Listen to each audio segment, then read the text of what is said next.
evening, everybody. Once again, I'm just trying to set the context for our discussion over the next 60 minutes. Uh, as we all know, digital transformation is at the top of the agenda of BFSI sector, not just in India but globally, with operational excellence and cost efficiency being the key themes. The cost reduction is absolutely necessary, no doubt about that. But many of the BSI see the digitalization of process as an end result. I believe some of us will align to that, and some of us are more ahead in terms of where we look at ourselves from reinventing customer engagement and easing the processes that we have in our organization to make the contact seamless. Now, digital technologies and changing customer behavior are changing the fundamental of the industry. Too fundamental to be solved by cost focus alone. So, are we just correcting the past, or we are setting ourselves up for a better future? Is what we need to look at from a business automation perspective. So, I'll put the floor open to all of you once we finish our introduction with questions around this topic, and see how business automation is helping us leverage and provide the services to the customer and make the life easy for our staff in the organization to ensure that we are happy to have a happy customer at the other end. So I'll start off the introduction down with Madhu. Hi, I'm Madhu. I am heading technology at Edelweiss General Insurance. Siddesh. Hi, good evening, ladies and gentlemen. I'm Siddesh. I'm from IBM. I lead the data, AI, and automation software for IBM. Jitendra Agarwal. Hi. Good evening, friends. This is Jitendra Agarwal. I am a co-founder of Relevanta Solution. Last 30 years, I have been in the field of business excellence, making an effort in driving innovation, change management, and grassroots improvement with a strategic purpose of adding and creating value for customers, employee, and stakeholders. Jitendra Panchal. Hi. Hello, everyone. Hello, co-panelist. Myself, Jitendra Panchal, having 25 years of experience into BFSI and the finance industry experience, working for CDSL. Hi, Nilesh. Yeah, hello, good evening, everybody. This is Nilesh Sangoi. I am Chief Information Officer at Fincare Small Finance Bank. And, seeing all of you has been such a delight. People with such vast experience on your field. I really look forward to hear from you and learn from you. Thank you. Welcome, Nilesh. Hi, Anand. Hi. Yeah, hi, I'm Anant. I am the head of technology for Kotak Mahindra Asset Management Company, the mutual fund arm of the entire Kotak conglomerate as such. And I've been having a rich experience across the financial and pharma domains and have been dwindling with business automation processes over the past few years. Hi, Srinivas Mupani. Hi. Ashwinji, and I'm happy to introduce myself. I'm Srinivas, Group CIO of Telangana State Cooperative Banks and also the cooperative institutions in the state. I'm heading the technology here and providing technology services for the 1,200 cooperative institutions and also providing the banking services on the digital platforms and also on the brick and mortar arena for nearly 10,000 villages here. And I have 35 years of experience in banking and technology. I'm Dr. A. Suresh Eshan, who was handling the Head Innovations and Future Technologies for BITS Mahindra Finance. And I do operate as a chairman for Computer Society of India, creating incubation centers on innovation between the industry and academia. And try to bring as much as simple, trying to take technology to rural India, trying to get engaged with them. Sure. So I'm throwing the floor open with a question to all of you. So it's not selective at the moment. I think it's a question to all of you. What are the new forms of customer engagement that are being made possible by these new technologies that we are deploying? Each one of us come from a very different, I would say, part of the BFSI industry, but very different verticals, right? So there is Edelweiss, Madhu, then we have Kotak mutual funds from Kotak Asset Management Company, we have Ananta, we have an independent consultant. We have IBM champ with us, and obviously Dr. Suresh, Srinivas, and Pinkesh, and Nilesh. Nilesh comes from a small finance bank. All these places. How are we finding this new engagement being made possible by the new technologies that we have deployed? Has it eased our lives? Has it made customer feel better? Has it made the staff feel that they are actually delivering to their potential for the organization they're working for? We can start with you, Madhu. Sure. So, Ashwin, what we have seen in the past some years, ever since technology has disrupted so many domains, so many industries, and financial sector of all the industries, what we have seen is that the customer is now accustomed to the service standards that has been set by the consumer internet companies like OTT platforms. What these OTT platforms are offering are three main attributes. So the mode of engagement is now relying on all these factors, and this is what the financial industry has to realize, and they have to raise their benchmarks to meet these expectations of the customer. And there are a number of technologies that come into play while meeting these kind of engagement forms. So there are bots which are available on both WhatsApp and other digital channels. Then there is how do we provide uniformity? Uniformity comes in the form of omni-channel experience that is driven by knowing your customer well through a customer 360 interface, where all your digital channels provide the same experience to the end customer. So these are some of the areas in which the engagement can be uniform, it can be engaging, and we know the customer very well. We embed ourselves in the customer's life through these channels. So these are my views on how we do an engaging customer experience, how we form an engagement experience for the customer. Fincare, I'll go to Nilesh. Okay, so new bank, new age bank. We started off on a very strong foot where technology was concerned, right? So how is Fincare looking at this, helping the organization and creating a better relationship with the customers? Sure. I'll just first touch upon this automation piece, where I think that the year or the month or the date when the computers came in, I think the automation started. So like if it was in 60s or 50s or 70s, when they started getting used by individuals and then organizations, some level of automation started. Everything we wanted to avoid any repetitive task, that's where computers came in. And basically the scope of automation, the pervasiveness of the whole automation, and the speed of automation, that has been accelerating year on year. So I think that is something that is a journey we are on, and currently we are at an inflection point where so many things have come together. The processing powers have come together. This algorithm has got matured. The cloud has made it so easy for us to use this computing power and be so agile. Internet bandwidths have grown. So, and the new age customers have come in. The new age workforce has come in. So all of that forces have come together to an inflection point. From here, it is not just the incremental change that is happening on automation, but the exponential growth.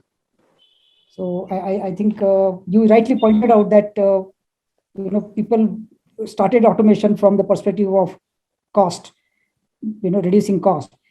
But obviously there will be cost savings, but I think the focus has been shifting a lot on driving better customer experiences and the customer delight. I think that's where the automation is absolutely must. So we've been using automation at Fincare on a number of areas, and it's again a journey. We are not saying that we have done everything, but if I look at it, we use a lot of chatbots, and one of the things that was very important during this lockdown period, when all of a sudden our call centers, people could not reach call centers, and so many calls were coming. So we enabled multilingual and conversational chatbot. In a matter of 3-4 days, we rolled it out. It's also available on WhatsApp, which helped solve maximum amount of customer queries. I mean, this is one example of an automation being used with few other technologies, like credit underwriting. Obviously, a large number of certain size of tickets, credit underwriting can happen through algorithms, which is another level of automation. and lots of straight-through processing, that we don't have double data entry across systems, as we have different systems of engagement, different systems of records with the core banking, etc. So lots of integration through APIs and WATs, etc. So that's another level of automation. So like that, we constantly evolve. We are looking at a few more areas of automation using AI, etc., using some kind of image processing, etc. So that's a journey. We'll definitely during the course of discussion have a deeper discussion on this. What more? Actually, my next question was to Siddesh on the same lines. We talk about sane and insane, right? And that's what technology has been for us. It has been sane in some areas and insane in others. Somehow, I personally find bots to be very irritating, right? It has never been able to take me to an end for the solution that I'm looking for, and then it just breaks off, right? For you being from a company which is probably an expert in this sane, can you tell us what is sane and insane in today's technology where business automation is concerned? So Ashwin, a very, very interesting question. Chatbots are dime a dozen available in the market now. What starts happening is an approach towards automation, and I'm taking a step back before I answer your pointed question that you had, Ashwin. The approach that some of the enterprises started on automation was a point approach in terms of automating a few processes or bringing in a chatbot. But the fundamental element that clients have started realizing is there is no automation without integration. So unless you have integrations with various other applications, or you have an API like what Nilesh spoke about, the ability to have that chatbot, that conversational chatbot, really respond to the real elements that it needs to cater to, bring in that real AI and intelligence, it serves a very, very limited purpose. And which is where it brings me to a scenario where automation is not about a small siloed approach, but it is about how can I scale this enterprise-wide? How can I bring in all the intelligence I need? How can I integrate it rather than having a siloed approach? And that is what I would. I think the conversational chatbots have come a long, long way, Ashwin, and I'm sure the esteemed panel have their own experiences with some of these as well. But now with it getting integrated with a lot of elements that you want to cater to, you are giving it a lot more meaning. It is a AI-powered conversational chatbot that brings in a lot more muscle to it than what you would have seen a couple of years back. Okay. From a public sector perspective, Srinivas, how do you see this changing the way the mass customer gets the service than from the elite banks or the new banks that have come up, which their focus is very, very limited to a set of people who understand technology, right? So in your case, that is the gray area, that understanding of technology. Yeah, Ashwin, really it's a big challenge for the organizations who are working in the rural areas specifically. Like Mr. Suresh also is handling the rural customers a lot. So the biggest challenge is it's making them understand the change of technology going on a continuous basis. Again, in our title itself, the cost reduction and also providing the digital channels to the people. So here the biggest challenge for the smaller banks, and that too. So I'm heading these 10 banks here. So these 10 banks are on an average, the age of each bank is 85 years. Some of the banks are more than 100 years. Some of the banks are around 60 to 65 years. So the customers, specifically most of the customers are from the rural areas. And remote rural, the hilly areas, the tandas, what we say. So there we don't have any kind of connectivity, any kind of facilities for the people. They're making the people understanding about the technology, and again providing the services on the digital platforms is the biggest challenge because the investment is more. So there what we have done is we have to go with the minimal technology requirements which requires to suffice the services, to provide the services to them. So to that extent, so I can't compete with CDSL technology or the IBM technologies. sometimes it might not be required also for me. For me, the customer in the rural areas, in a smaller village, he needs the money on time. He needs his loan on time. If he wants to repay, and he should be able to pay at his doorstep when my customer goes there. So that kind of technology we have to start. See, many of the conferences that where I am participating, so I see a lot of stalwarts coming from the very big banks and also the very big organizations where they speak very high language of technology, which might be a common man cannot understand. So I'm trying to link between technology and the rural people. So what we have done is we have created small kiosks or handheld terminals which are connected to my data centers, and then going to the villages and providing the basic minimum financial services. So that is where we are working on that, and we are able to succeed providing around 5,500 handheld devices in addition to our 1,200 brick and mortar locations. And these villages, our own employees are going to each and every village of the state and providing the financial services. So that's how we are moving forward, Ashwin. I'm sure the pandemic has helped a lot into ensuring that Definitely. technology gets Definitely. used. I'm not saying deployed. Technology gets used across rural and urban India, and it has just speeded up that. So And we are so I forced to hope, do that also. yeah, We are forced to do exactly. that. Yes. So Jitendra Panchal, from your perspective, how does it Yeah. look like? As a security guy, do you think all things that we're doing are right? No, I would say like whatever the Siddesh mentioned, the point about like the chatbot and the integration and API. Yes, it's really essential for any kind of a business. And second point, which Srinivasan mentioned, it's absolutely perfect. Like see, because we come from the different business, I would say finance industries or I would say banking industry, but the kind of a customer that we need to understand them, what exactly their requirement, what exactly the thing is like. See, all the products, as Srinivasan mentioned, all the products and everything is available in the market. But like, is it really suitable for my organization? And is it really helpful for my customer to deliver that kind of a requirement? That is really essential. So someone at I would say CTO level need to assess that kind of a thing. Of course, a kind of a automation is really required. But like, what is it exactly customer is requiring? So instead of, I would say, coming on to chatbot or something, can I deliver something proactively to the customer? So that kind of an information, knowing your customer better. So nowadays, like I would say, AI tools are available, even RPA tools are available. So certain things that really we can improvise in our process itself within the organization, and simultaneously knowing customer, what exactly the kind of a behavioral patterns and other thing, what is that we can deliver proactively to them, so that we can avoid them to coming up to that kind of a checkbox kind of a thing or something. But yes, which is essential for them to get it served better. So automation, I'll feel in terms of like, yes, all products are good, but which is suitable for my organization, how I can control my services, how I can control my costs, how I can better deliver to my customer and keep customer happy. And of course, during the pandemic period, yes, a lot of technology uses are there, and yes, adoption is very much essential.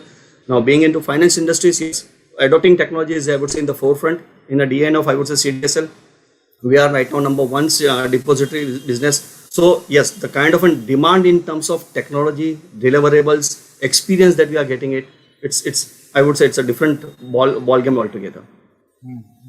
Actually, I was reading a news article, and we are talking about digital. We are talking about everything getting into a phone and things of the sort. And there was a discussion about a war, and they said that if a war happens and there's no power, then how are you going to be paying bills and things of those sort, right? So I think that's an area for some other discussion we should keep. But I just thought of putting it in here that India being a country where we are not sure of the infrastructure, and a lot of places in the internal areas, it can be a challenge, right? It can be a challenge. Ashwin, the point what you mentioned regarding the cash, I would say digital transaction, and I would say cash transaction. Cash transaction is definitely essential for, I would say, normal layman. But as well as digital transaction is for the business purpose, yes, it's altogether different. So yes, the point what you mentioned is absolutely perfect.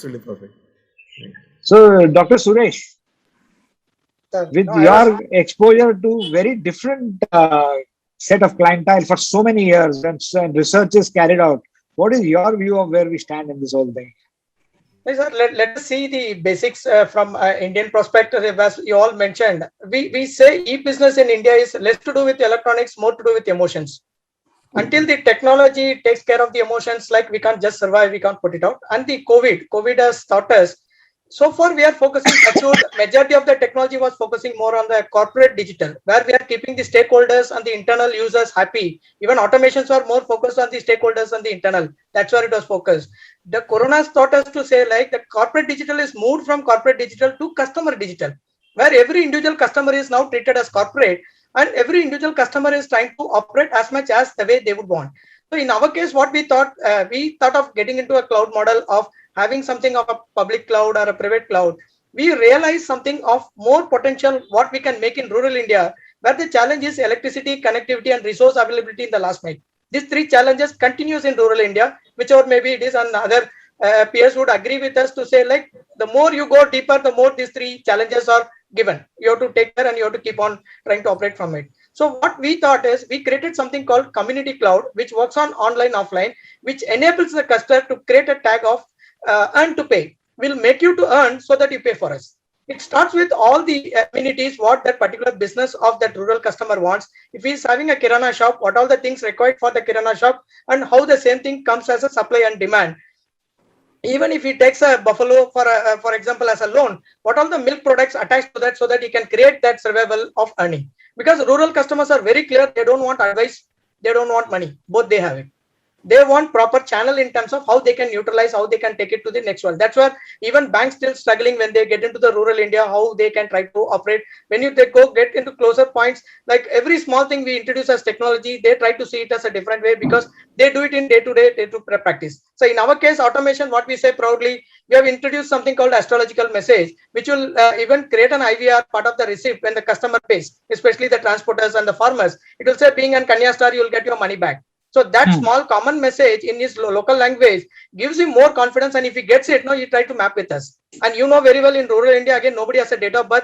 They generally get it when they join the school, means that too for free food. So otherwise, everybody will have a date of birth during June, July only. So that's a mass date of birth, like which India has, and we have created the data part of it. So that's what, until the realization of customers, we didn't pull it out, and the emotions, how we are trying to capture part of the system, there we went in mass, where we are able to do it part of it. And the kind of festival offers, now also you can see like the kind of festival offers, rural India operates more. Even the schools which is in metros, especially Mumbai, Delhi, Mumbai, Chennai, they couldn't open it, but rural India has already opened the schools. So that means they generally operate in a different pattern, different kind of information, which we understood very clearly. Plan to get the technology which is simple and multilingual. It matters a lot when you go close to them. So all our applications, whenever it talks to customer, will have the local language. It will go to even the assent of district level assent, which will go closer to them, try to understand, and it won't get much complicated of so many messages. It's like how they generally use it in a day-to-day practice. Same way, the earn to pay model, what it does, that people can put their requirements,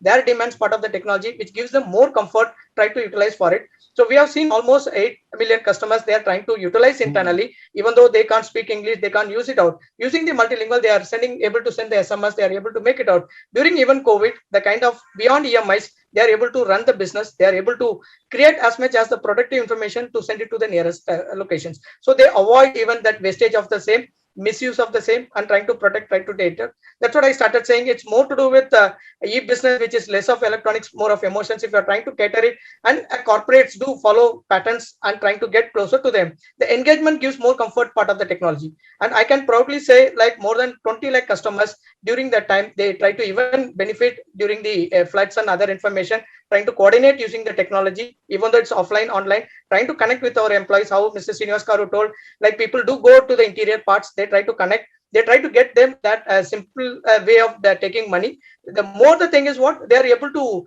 get that commitment, they are more to get aligned with the kind of regulators again internally. When we try to bring it, it enables us to still sustain the model and still grow to the deeper pockets. But again, I'll give the credit to them. Give any technology more of a customer digital, surely people would like to take it up, and people give even more suggestions, like they try to improvise it on, which I can say resulted more in terms of this time AGM we have shown only maximum customer case studies where customers spoke. This time internal people who contributed was less, but the customers across the country per state, the 3 customers spoke. That was very well went with the stakeholders, and they said, okay, we believe, let us get into the point of what is expected rather than don't pump in something like money. It's more to do with how to create that service, which is more of an earn to pay model. So earn to pay model, which is more a customer defined one, and it enables the customer to get themselves into the current world and trying to get engaged. and try to operate the business at least at the basic level. Back to you, Mr. No, very, very, very well articulated, Dr. Suresh. The thing is, it is important to build that emotional connect with the customer. Let not the customer feel shy, thinking that they don't know how to operate it. And multilingual, I think, is playing that part Yes. in a very, very big manner in our country. So yes, that's what has created more confidence in the end user, not just in cities but also outside. While you were talking, a movie Hash Home was coming to my mind. You guys should watch it. It's in Malayalam on Amazon. A beautiful movie about how a guy who's 60 years old feels so uncomfortable with technology but is forced to use it, right? And he tries ways to find out how to use it. So yeah, it just connected the dots, I would say. Anand Subramanian. See, as Madhu mentioned, the customer is expecting a lot of self-service at his end. Okay, so how do I do that? Especially for a financial product, when somebody is buying a financial product, can I give him an Amazon or Flipkart kind of an experience? When he's trying to do a purchase or a redemption of a specific scheme, can I give him a day-to-day or an hourly update on what is the status of his transaction today? Today, I may just say, yeah, I mean, you have recorded your purchase and done, but at what exact stage the purchase is, whether it is actually being converted into units, this is being running at the back office, this is under QC. Those are the things that we're trying to do. It is very much feasible, but then that is the experience that the customer expects, right? Now, can I anticipate when the customer is going to redeem? I don't know. I mean, that's something that will really give me value add, right? If that's the technology that technology of AI can be used to assess whether this guy can actually, is he going to redeem in the next 1 week, 10 days, 15 days? Okay, then I can possibly make him, do a call to him and tell him, why he should not redeem, or probably if he's trying to look at a purchase, then whether he's doing the investment in the right scheme. These are the things that AI can really help as far as financial products are concerned, because there are so many algorithms today available, right? I mean, there are digital systems today which enable a guy to simply, the way the ads are there on the screen on Grow and Zerodha, you really wonder, is it that simple to really go and trade and do a buy and sell? It actually scares me today. I mean, we talk about how these financial products are structured, and you need expert advice. You can't just go down, build an algorithm and say, hey, this is how the market is going to behave, go and buy this product and that product. I don't think it works that way. Otherwise, you will not really need fund managers. Yes, these solutions are supposed to bring down the cost of investments for you, no doubt. But I don't think without a proper good expert advice, the AI can be an additional support to the person who's working on these systems. But I don't believe that it can completely do away the subjective understanding of how the fund managers, he's got huge amount of sources. He's also using his intelligence. There is something known as intuition that he uses to make a call, right? Which is currently, I mean, maybe yes, tomorrow in this world anything is possible, but that's the approach which I feel is something that we need to look at. No, I agree. Unpredictability is always going to remain. It's not going to go away, right? So we will learn to live with unpredictability, right? I'll go to Pinkesh. Short and sweet, Pinkesh. Sure.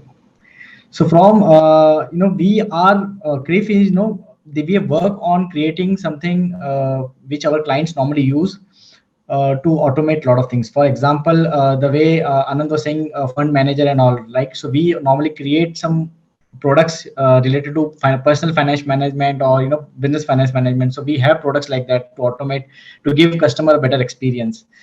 But what I would suggest, whenever we have whenever we want to do any automation, we normally think from 3 points of view. One is data. You need to have a data. You need to have an API. The data should be accessible via API, and the use case, right? For better customer experience. If we have that, then only we go for it. And because of this COVID, what I've seen, because of this digital, what I've seen is more and more data is available using API now. People are going, they are making the data accessible, available over API. For example, now KYC verification, eKYC done automatically within few seconds, right? So being CRIF into being a credit bureau, being into analytics products, we normally try to help our customer. Many of my customers are already in the panel discussion as well. So we normally do how we can automate a credit underwriting. So we make the journey very, very smooth for the customer. We are integrated with people like, everybody talking about Cred and Paisa Bazaar and, all those things. They are using us, right? For them, how they're making their customer life very easy by just pulling a credit report, because, somebody wants to know why my credit has been rejected. So they can just go to the online channel and pull the credit report, right? So how smoothly we can do it, then how smoothly they can register the complaint as well. So using chatbot and all, right? So that's where we are simplifying their life. So there are multiple touch points. We are seeing that, we can make the customer's life much more easier. So that's on the customer facing. Initially, what we used to do is how we can automate a lot of things where we are dealing with bulk amount of data. So more on the business process side, right?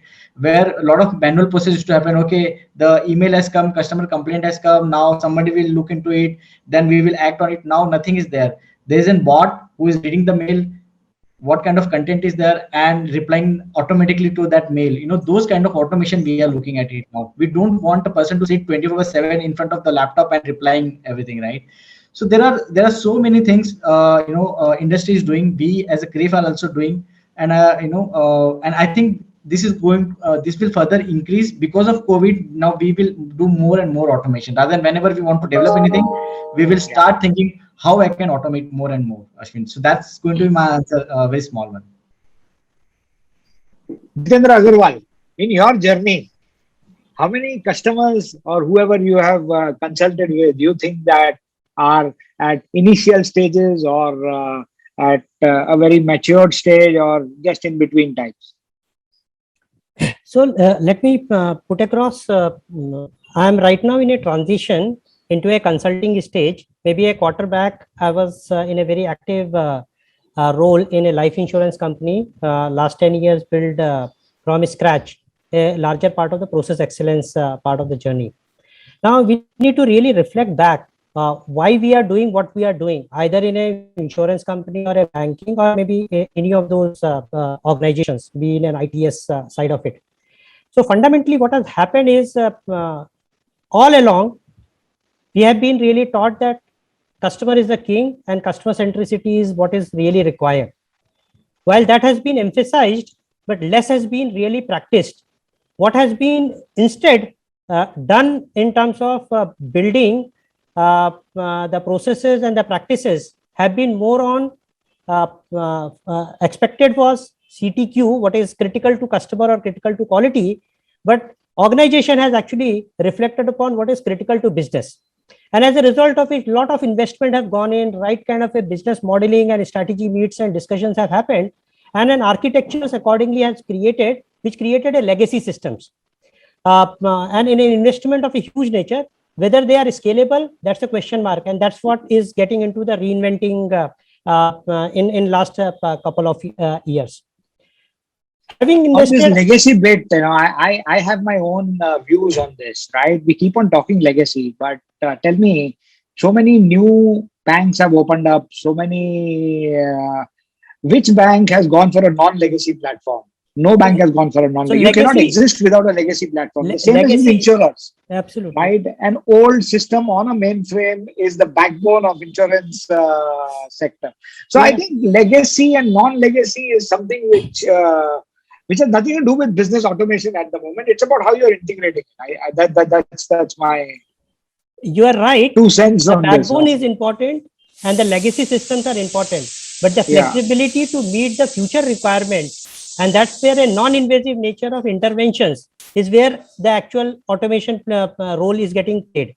So actually, we have a different set of technologies which we need to solve the problem. Absolutely. So I'll leave that out of the discussion at the moment because it will not end. It will not end, right? So yeah. So with what Jitendra is saying,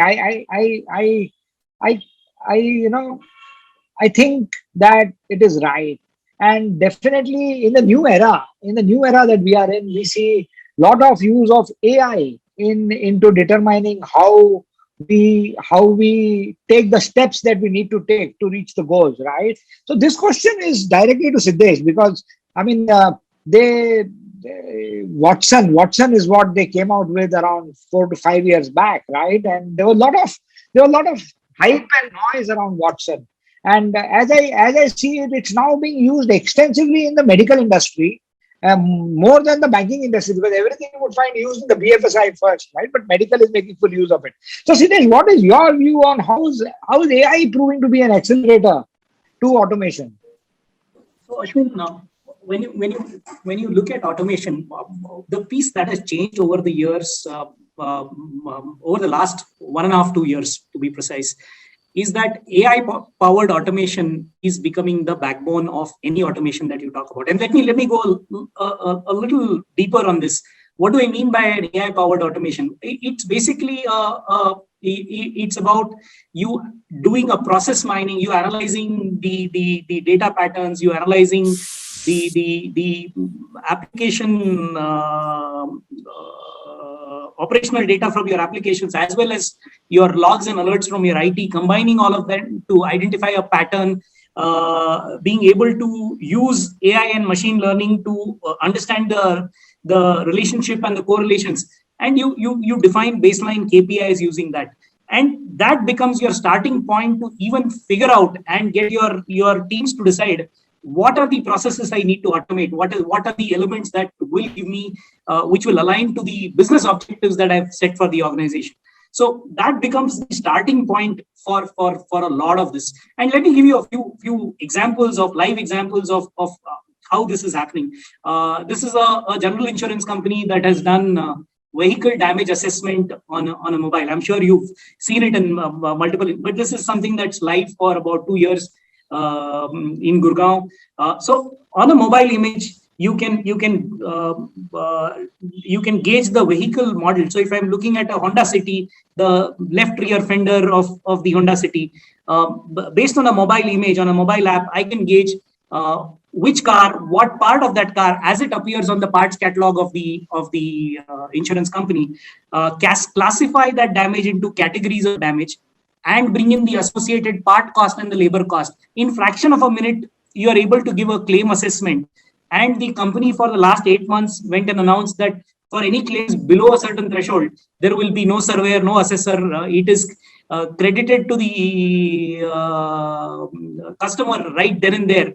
And that is an example of customer experience that's coming. Let me give you another. I am waiting for the day when we don't have to look at terms and condition apply on any AI-based AI-based output that we see from the system. The beauty about what this company has done, this general insurance company has done, is it is crediting that money to you based on their claim amount. And if you accept that, you can go to any workshop and get it done. There is no surveyor, right. There is no. So that's a thing that got really a massive appreciation from their clients as they launch this. Let me give you another example of a live example in Mumbai, where a large bank has deployed check validation in there. And this is an operational excellence element, not so much a customer experience element. They have deployed this for check validation. So check truncation has been around for a while.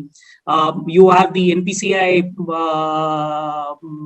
image repository that gets you and there are so this bank had 18 people who would do that validation, do a date check, amount in words and figures, signature validation, no scratches, and there was a court ruling which said no 2 inks.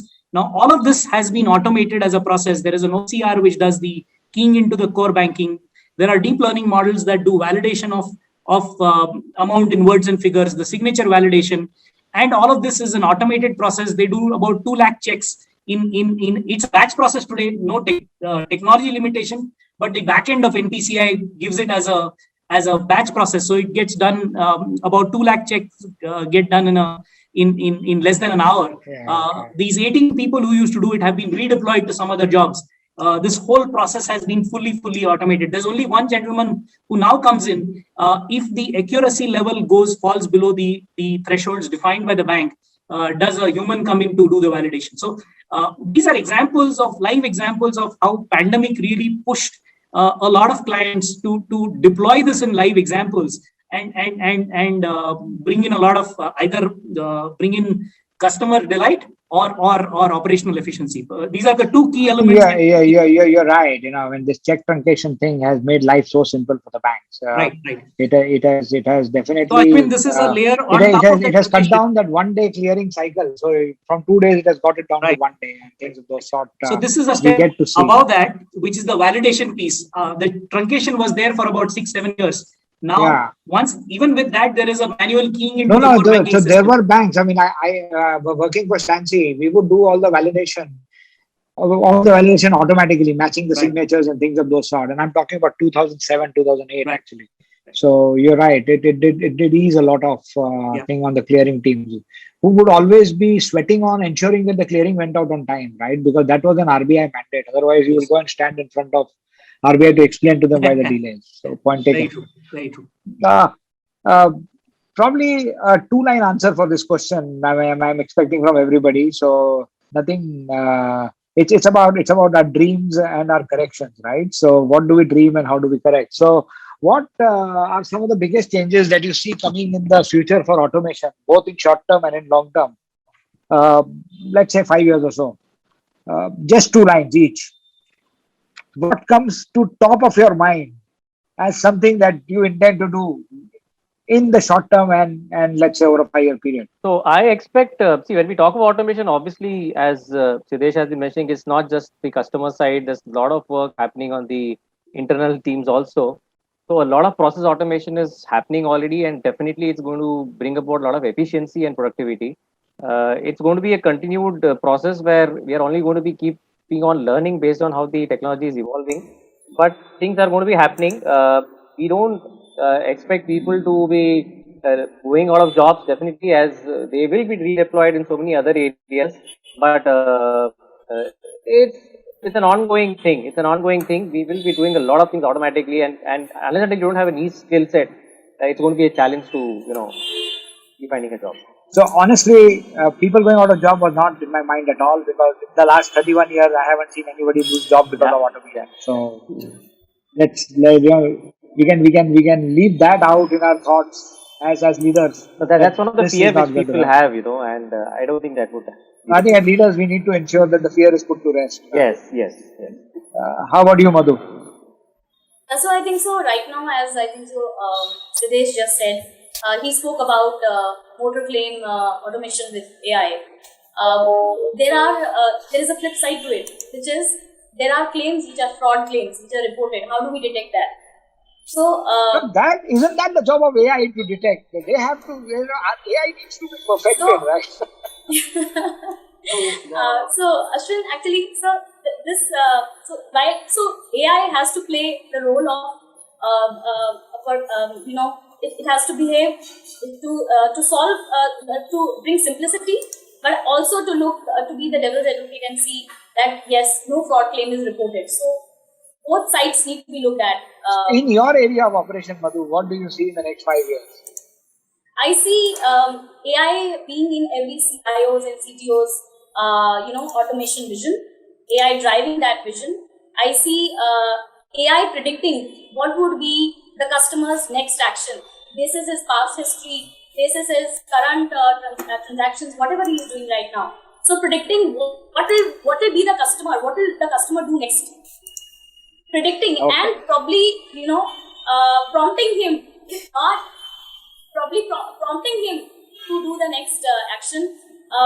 AI is going to be the future of automation, and some of these automation that we just spoke about, is going to be in the short run for many of us, and for those organizations, those financial institutions which are currently trying to connect with the rural population. I think so. It is going to be a long journey for them. They may take some time to travel this path to connect AI to the masses. Actually, here our transformation, we are looking our customers to work like Gram Pradhans for us as the employees. That's what the future which you are looking, because the COVID times has thought work from home the day you decide, then create more opportunities of job where why not your customers can also play, rural customers where they are nearby, let them create some opportunities. So break your big ERPs into small KPIs and APIs, put in mobility and IoT, give it to them, let them come and give the data in the evening, let us use it. Let us come out of that education where we say A for apple, That's where the standardization and AI is going wrong. So let everybody have a definition of A for the individual, what are they think, and let our AI find out. That's what Indian expected AI, and that's what we are strongly believing, that saturation is our expectation, and that's what really digital transformation, rather than A for apple, everybody is believing, but actual rural India doesn't even know what is A for apple. A lot of problem will be solved by AI, but still manual intervention will not go away. So 90% will be solved by AI, 10% still we have to solve by our expertise, which I think the case which Mr. Siddesh has already explained. A lot of automation, to certain cases they are doing automation for motor vehicle, right? But after certain limit they are doing manual checks and all. I see it is still going to continue. And being India, the rural industry, I think we need to do a lot of investment on the rural side for our AI to work completely. Otherwise, I don't think so that we are there. So, in your view, where do we stand today in terms of AI use? You said we will reach 90%. We will reach 90%. We are near 10%. I would say that. Okay. So that's a big leap in 5 years. Yeah, coming back to you, Srinivasa. So the benefits of AI, the benefits of automation, whatever are being implemented now, because of the support from our service providers and our technologists like Siddesh, so we are going to see a lot of changes in the AI in the coming years, certainly. So that benefits have to reach to the remote rural areas and nook and corners of the country. Okay. And I believe that is possible, because a couple of years back I struggled a lot to reach the remote areas for the connectivity. Today, in my area of operation, every village has the 4G connectivity where I am able to provide the services to them. So with the help of AI and automation, so all the facilities, whatever the urban people are now getting, should be able to reach to the rural areas. That's what my say. Great. Jitendra Panchal. Yeah, so like I would like to add something over here. The thing is that people talking about AI is another thing. Of course, that really help. But I would say vision, something that I would like to go for like reduction of an operational cost and the risk, because compliance is the most important factor for any particular business. Improve customer experience, as I mentioned, like because proactively, like how we can deliver, how we can serve the customer. And apart from that, like improve fraud detection, or I would say the regulatory compliance. See, because in every financial transaction, that kind of, and I would say we need to check and balance in over there. Like it's a genuine, whether it's a genuine kind of a transaction, what kind of a pattern that is going to happen, is it really a normal pattern or something? So that kind of a detection or kind of a regulatory compliance that is really required. And secondly, like what is the automation process that we can provide for the investment purpose. So these are the factors that we would like to consider for any particular automation thing. And regarding any particular automation, what internal processes that we can improve? Will it really bring the additional revenue to my business?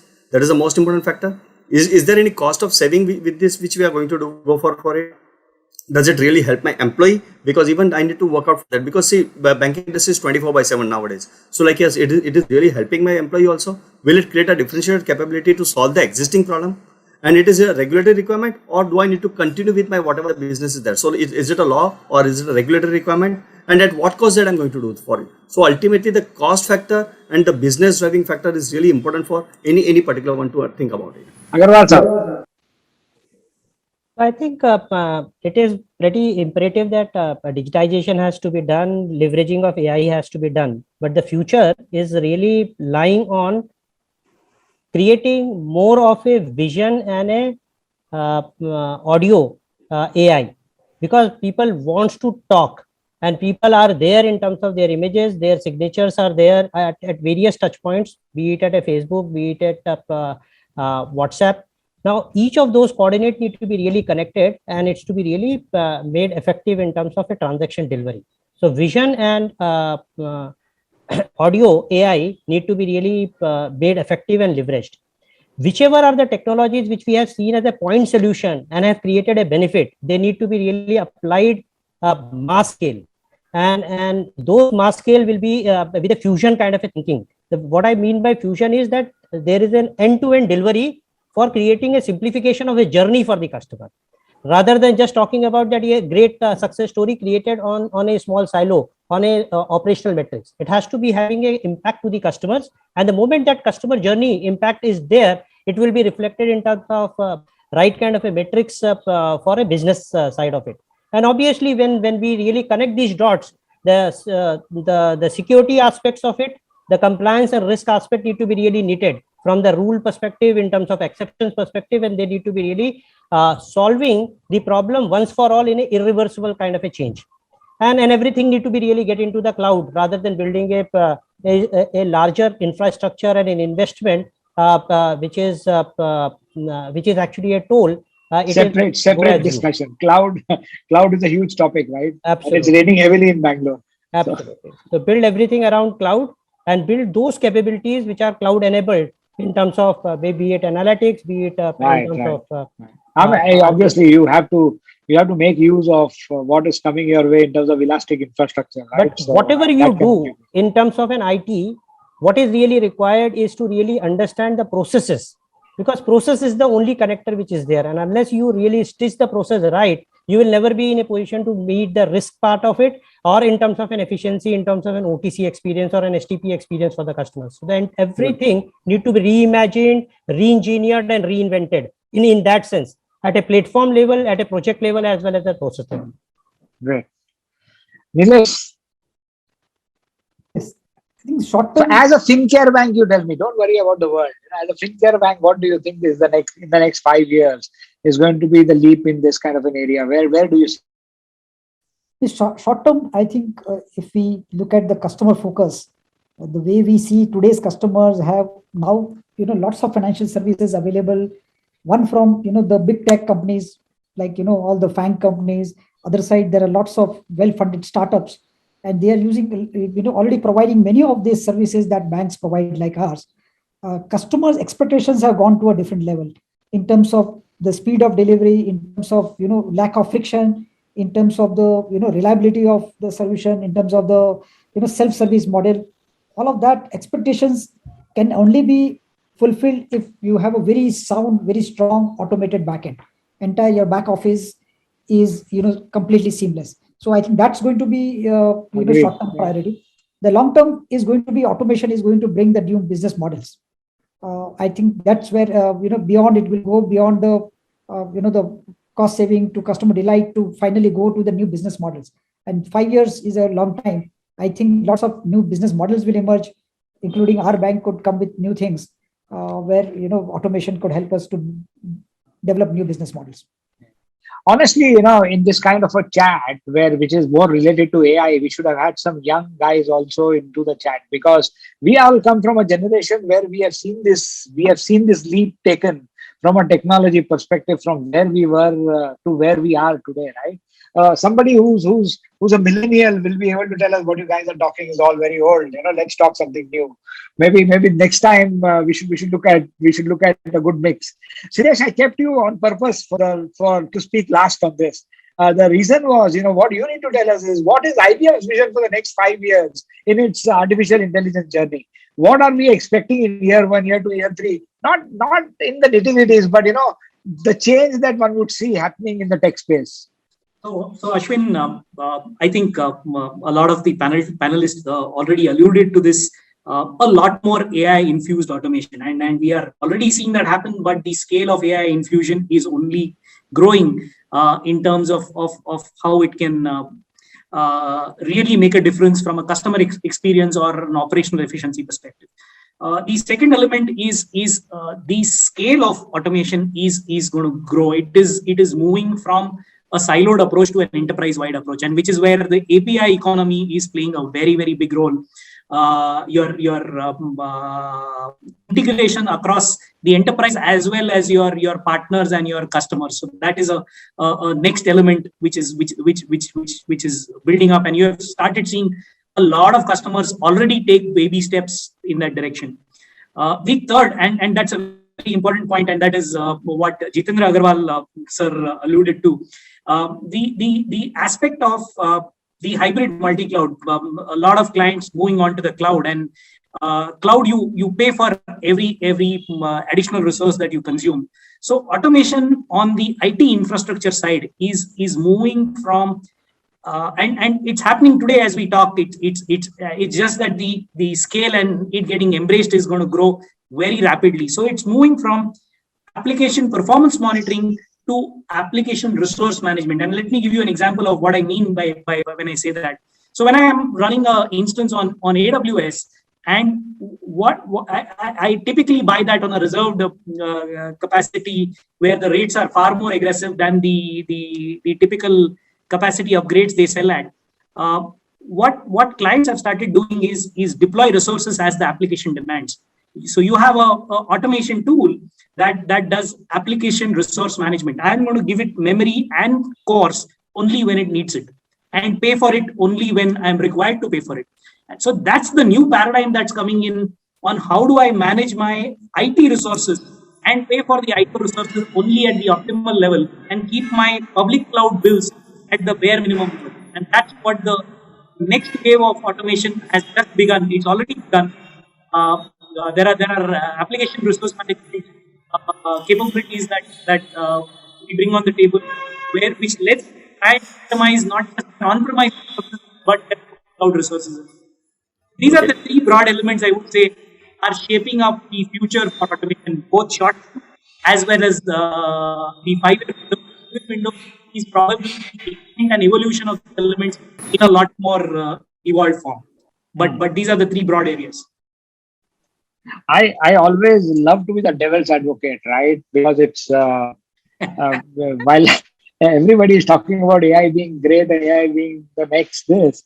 I was reading an article in open source and it said, we lost the tail, is the brain next in terms of AI, right? So they put something very, the article I was trying to find out as you were saying, they say that our over enthusiasm for new technologies has somehow colluded our quality expectations. And I think as CIOs, it is important that we keep our quality expectations on the ground and ensure that whatever we are trying to deliver gets delivered the way I would say in technology, it's never 100%, but at least you feel satisfied with what has got delivered and not just from a perspective, okay, I've deployed the technology. AI obviously is the way in the future. Like I said, if we had younger guys, they would have just bashed it up. They would have said that nothing without AI at the moment, right? So for them, everything is AI related and they've been born in that space. So it's only going to be more intrusive in our lives. And I hope with this intrusion, the customer experience for us improves and we always feel better in an interaction than feel lost. That's going to be one of the key things that AI will get onto the table. You know, people should not feel lost with technology. They should embrace it. They should feel comfortable.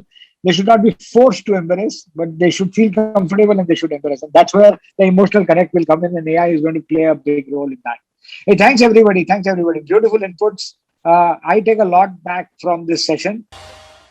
For more updates from CXO TV, please like and subscribe to our channel.